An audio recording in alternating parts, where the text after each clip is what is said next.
یاد رکھیے صبر و شکر سے سکون قلب ملتا ہے.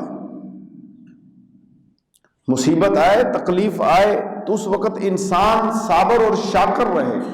میرے پاک پروردگار عز و جل نے حدیث قدسی میں ارشاد فرمایا، جو میرے فیصلے پر راضی نہ ہوا اور میری آزمائش پر صبر نہ کیا اور میری نعمت پر شکر نہ کیا اور میرے دیے ہوئے پر قناعت نہ کی، تو اس کو چاہیے کہ میرے علاوہ کوئی اور رب تلاش کر لے.